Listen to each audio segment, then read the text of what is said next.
नमस्कार। SDF live India में आपका स्वागत है और आपके साथ मैं हूं गौरव सिन्हा। राजद और कांग्रेस में बागी विधायकों की संख्या क्यों बढ़ती जा रही है, इसका वास्तविक कारण तो शायद पार्टी सुप्रीमो और बगावत करने वाले विधायक ही बता सकते हैं। लेकिन सियासी जानकारों का कहना है कि राजद के 35 और कांग्रेस के 14 विधायकों पर महाजाल फेंका गया है। लगभग सभी बीजेपी खेमा में आने को तैयार हैं, लेकिन लालू तेजस्वी को रह रहकर टेंशन देने और कुछ तकनीकी कारणों से धीरे धीरे विधायकों को अपने पाले में किया जा रहा है। महागठबंधन में हो रही टूट पर लालू तेजस्वी भले ही चुप्पी साध रखे हों और सीएम नीतीश पत्रकारों के सामने आकर मुस्कुरा रहे हों, लेकिन सियासी जानकारों का कहना है कि कांग्रेस और राजद में टूट सीएम नीतीश के लिए कभी भी मुसीबत का सबब बन सकता है। बिहार विधान परिषद में चल रही कार्रवाई के दौरान राजद के एमएलसी सुनील सिंह ने सीएम नीतीश को जन्मदिन की बधाई देने के बहाने इस तरह के खतरे की ओर इशारा भी कर दिया। हालांकि सीएम नीतीश पर सदैव हमलावर रहने वाले एमएलसी सुनील सिंह ने अपने आप को सुदामा और नीतीश को कृष्ण बताते हुए उनके पक्ष में कसीदे क्यों गढ़े, इस बात के भी कई मायने निकाले जा रहे हैं। पूर्व मुख्यमंत्री राबड़ी देवी और तेजस्वी भी नीतीश को खतरे के प्रति संचेत करते आ रहे हैं। बीजेपी के प्रदेश अध्यक्ष और डिप्टी सीएम सम्राट चौधरी महागठबंधन के विधायकों को लगातार भाजपा खेमे में लाकर लगभग 18 वर्षों से पलट कर बिहार की सत्ता हाँक रहे सीएम नीतीश की कहीं तख्ता पलटने की तैयारी तो नहीं कर रहे हैं। इस तरह के सवाल सियासी गलियारे में भी जुगाली करने लगे हैं। वैसे सियासी जानकारों का कहना है कि महागठबंधन में बड़ी टूट की पटकथा बीजेपी ने उस दिन ही लिख दी थी जिस दिन महागठबंधन का साथ छोड़कर सीएम नीतीश ने एनडीए के साथ आकर 9वीं बार मुख्यमंत्री पद की शपथ ली थी और राजद के युवराज तेजस्वी यादव ने मीडिया के सामने आकर बिहार में बड़ा खेला होने और जदयू के समाप्त हो जाने की बात कही थी। कहा जा रहा है कि खेला करने का दावा करने वाले पूर्व deputy CM Tejashwi Yadav JDU, Bhajpa और हिंदुस्तानी आवाम मोर्चा में सेंध लगाने में काफी हद तक सफल भी हो गए थे और जेडीयू के लगभग आधा दर्जन विधायक सहित एनडीए के कुल 13 विधायकों को अवध बिहारी चौधरी के विरुद्ध लाए गया विश्वास पक्ष के विरोध में मत डालने के लिए तैयार भी कर लिया गया था। लेकिन इस बात की भनक जैसे ही सीएम नीतीश और देश की राजनीति के चाणक्य कहे जाने वाले केंद्रीय गृह मंत्री अमित शाह को लगी, वैसे ही महागठबंधन की उल्टी गिनती शुरू कर दी गई। बात अलग है कि नीतीश ने लालू तेजस्वी द्वारा तैयार की गई रणनीति को जानकर हथियार लगभग डाल ही दिया था, लेकिन अमित शाह के निर्देश पर सम्राट चौधरी ने एमएलसी संजय कुमार सिंह सहित अन्य के संयोग से ऑपरेशन लोटस को अमलीजामा पहनाना शुरू कर दिया, जिसका फलाफल धीरे धीरे सामने आ रहा है और लालटेन की लौ धीरे धीरे मध्यम पड़ती जा रही है। हालांकि फ्लोर टेस्ट से पहले कांग्रेस ने पार्टी में संभावित टूट को देखते हुए अपने विधायकों को हैदराबाद शिफ्ट कर दिया था, जबकि तेजस्वी यादव ने राजद विधायकों को अपने आवास पर बुलाकर एक तरह से नजरबंद कर दिया था। बावजूद इसके सदन में अवध बिहारी चौधरी के विरुद्ध लाए गए विश्वास प्रस्ताव के पक्ष में मत डालकर नीलम देवी, प्रहलाद यादव और चेतन आनंद ने लालू तेजस्वी की योजना पर पानी फेर दिया। सियासी जानकारों का कहना है कि नीतीश सरकार ने अगर साम दाम दंड भेद की नीति अपनाकर एनडीए के विद्रोही कहे जाने वाले विधायकों को सदन में आने के लिए मजबूर नहीं किया होता, तो वह लोग अवध बिहारी चौधरी द्वारा स्पीकर की कुर्सी गंवाने के बाद भी सीएम नीतीश के बहुमत प्रस्ताव पर मुहर लगाने सदन में नहीं आते। अगर ऐसा होता तो लालू तेजस्वी द्वारा लिखी गई स्क्रिप्ट के अनुसार नीतीश के हाथ से सीएम की कुर्सी फिसल गई होती और बिहार की राजनीतिक तस्वीर शायद बदली नजर आती।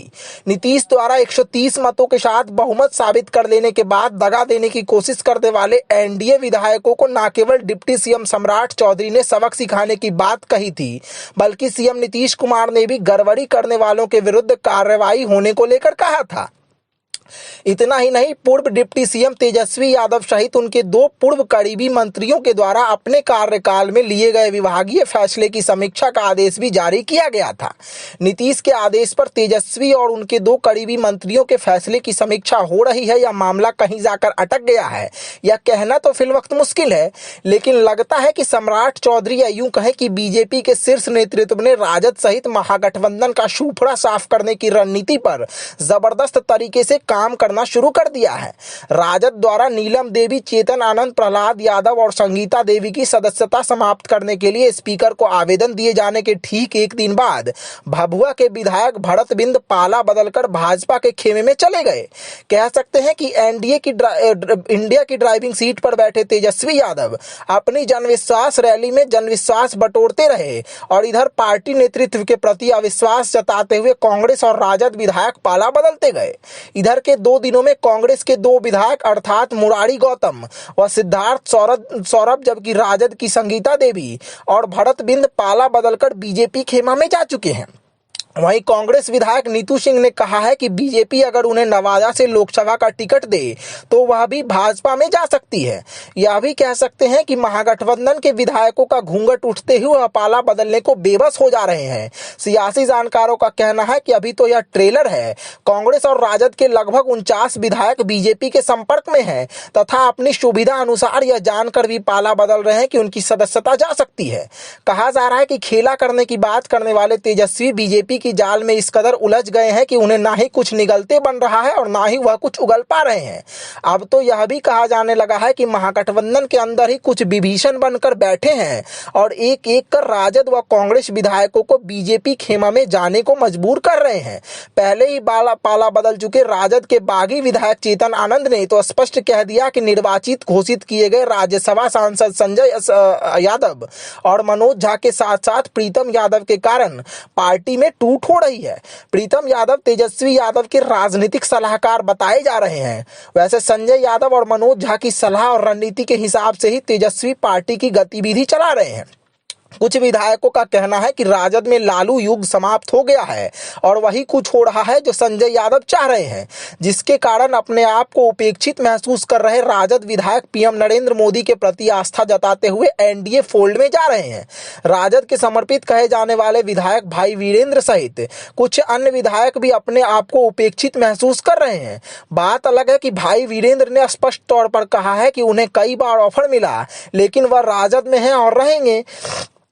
कहा जा रहा है कि महागठबंधन में जाने के बाद नीतीश को सत्ता की कुर्सी से हटाने के बाद ही वह अपना मुरेठा खोलने की प्रतिज्ञा लेने वाले नीतीश के आजू बाजू रह रहे सम्राट चौधरी अब अपनी पगड़ी सिर से उतारने की रणनीति पर काम कर रहे हैं। यही कारण है कि कई अन्य राज्यों की तरह बिहार में भी ऑपरेशन लोटस चलाकर राजनीतिक भूकंप ला दिया गया है। अगर नीतीश कुमार भी समय रहते नहीं संभले तो उनकी भी लुटिया डूब सकती है। कहा यह भी जा रहा है कि जेडीयू के लगभग 30 विधायक पीएम नरेंद्र मोदी के प्रति आकर्षित हैं और अगर नीतीश ने इस बार बीजेपी को धोखा देने की कोशिश की तो जेडीयू में भी बड़ी टूट हो सकती है। सियासी जानकारों का कहना है कि नीतीश से बार बार धोखा खाती रही बीजेपी अपने नेतृत्व में सरकार बनाने की राह में बहुत आगे निकल चुकी है। पहले के चुनाव तक बीजेपी के पास मुख्यमंत्री का चेहरा नहीं था, लेकिन सम्राट चौधरी ने आक्रामकता, दहार और रणनीति के बल पर अपने आप को इस कदर स्थापित कर लिया है कि बीजेपी उन्हें आगे कर कोई बहुत बड़ा फैसला बिहार में लेने से चूकेगी नहीं। वैसे एनडीए में आने से पहले बीजेपी के साथ हुए करार के मुताबिक सीएम नीतीश बिहार में लोकसभा के साथ साथ विधानसभा चुनाव कराने की जिद पर अड़े हैं, जबकि बीजेपी लोकसभा के चुनाव में अब की बार 400 के पार को लक्ष्य मानकर अपनी तैयारी कर रही है। तीसरे नंबर की पार्टी का दंश झेल रहे जदयू के मुखिया नीतीश कुमार को यह भरोसा दिलाया जा रहा है कि उनकी आकांक्षा के अनुरूप बिहार में समय से पहले लेकिन लोकसभा चुनाव के बाद विधानसभा का चुनाव होगा।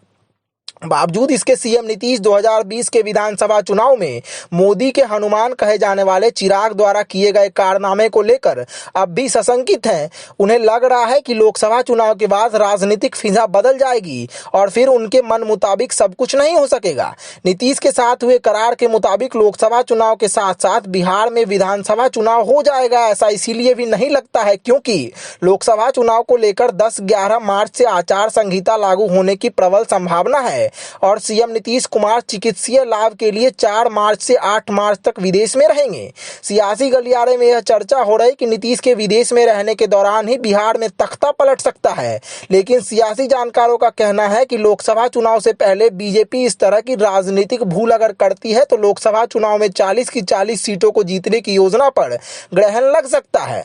वैसे भी नीतीश के एनडीए में आने के बाद बीजेपी के केंद्रीय नेतृत्व द्वारा कराए गए इंटरनल सर्वे में एनडीए को घाटा होता दिखाया गया है। सी वोटर के सर्वे रिपोर्ट में तो एनडीए को 32 और महागठबंधन को 8 सीटें मिलने की संभावना जताई गई है। ऐसी परिस्थिति में बिहार में लोकसभा चुनाव के पहले तख्ता पलटने की संभावना तो नजर नहीं आ रही है, लेकिन लोकसभा चुनाव का परिणाम सामने आने के बाद बीजेपी नीतीश को पटकनी देने की योजना को अगर अमलीजामा पहना दे तो शायद आश्चर्य का विषय नहीं होना चाहिए। वैसे भी राजनीति संभावनाओं का खेल है और कम से कम बिहार की राजनीति में दोस्ती कर दगा देने की शायद परंपरा चल पड़ी है। अरुणाचल में साथ रहते हुए भी बीजेपी ने जेडीयू के विधायकों को जिस तरह तोड़ा, उसी तरह की नीति बिहार में भी अपनाई जा सकती है। तेजस्वी के कोर कमेटी से जुड़े मुकेश रोशन ने तो पहले ही कह दिया है कि जेडीयू के 30 विधायकों को तोड़कर मुख्यमंत्री बनने के बाद सम्राट चौधरी अपनी पगड़ी उतारेंगे। एनडीए के साथ मिलकर नीतीश द्वारा सीएम पद की शपथ लेने के बाद सम्राट चौधरी ने कहा भी था कि बिहार का अगला मुख्यमंत्री भाजपा का होगा। सम्राट चौधरी का बॉडी लैंग्वेज भी यह बता रहा है कि वह कुछ बड़ा करने की रणनीति को धीरे धीरे अमलीजामा पहना रहे हैं। ऐसा नहीं है कि सियासी गलियारे में चल रही चर्चाएं सीएम नीतीश तक नहीं पहुंच रही होगी और बिहार की राजनीति के चाणक्य कहे जाने वाले नीतीश कुमार चुपचाप बैठे रहेंगे। नीतीश कब क्या करेंगे यह तो शायद नीतीश कुमार ही जानते हैं, इसीलिए उनका फैसला सदैव अप्रत्याशित रहा है। संभव है कि बीजेपी की हर चाल को भांपकर सीएम नीतीश कुमार कोई ऐसा फैसला ले लें जिससे बीजेपी बैकफुट पर पहुंच जाए और उसकी सभी योजनाएं धरी की धरी रह जाए। वैसे भी जोड़ तोड़ के माहिर खिलाड़ी लालू प्रसाद यादव के सामने तमाशा होता रहेगा और वह चुपचाप देखते रहेंगे, ऐसा लगता नहीं है। सियासी जानकारों का कहना है कि बीजेपी के सामने सदैव तनकर खड़े रहने वाले लालू प्रसाद यादव कभी भी गेम पलट सकते हैं। हालांकि बिहार में खूंटा गाड़े रहने के बाद भी राजद और कांग्रेस में जिस तरह भगदड़ की स्थिति है और उनके सामने ही राजद और कांग्रेस के विधायक जिस तरह से पाला बदल रहे हैं, उससे लगता है कि शायद वह राजनीतिक तौर पर या तो कमजोर हो गए हैं अथवा अपने विधायकों पर उनकी पकड़ कमजोर हो गई है। कहा जा रहा है कि राजद या यूं कहें कि महागठबंधन की कमजोर होती जा रही स्थिति का आकलन कर ही उनके विधायक अपने क्षेत्र के सामाजिक समीकरण में अपने आप को एनडीए फोल्ड में फिट पाकर पाला बदल रहे हैं। लेकिन यह भी तय है कि जनविश्वास यात्रा के दौरान तेजस्वी यादव के पक्ष में जितने जयकारे लगे और भीड़ जुटी उससे राजद परिवार आह्लादित है। हर कोई तेजस्वी की तारीफ करता नजर आया। ऐसे में नई राजनीतिक संभावनाओं का उदय तो जरूर हुआ है। इस तरह की राजनीतिक परिस्थितियों के बीच 2 मार्च को प्रधानमंत्री नरेंद्र मोदी का बिहार दौरा और 3 मार्च को महागठबंधन की जनविश्वास महारैली पर सबकी नजर है। कहा जा रहा है कि 2 और 8 मार्च तक बिहार की राजनीति के लिए बहुत बड़ा दिन होने वाला है। इसके बाद लगभग तय हो जाएगा कि आगे आगे होगा क्या। एसडीएफ न्यूज ब्यूरो, धन्यवाद।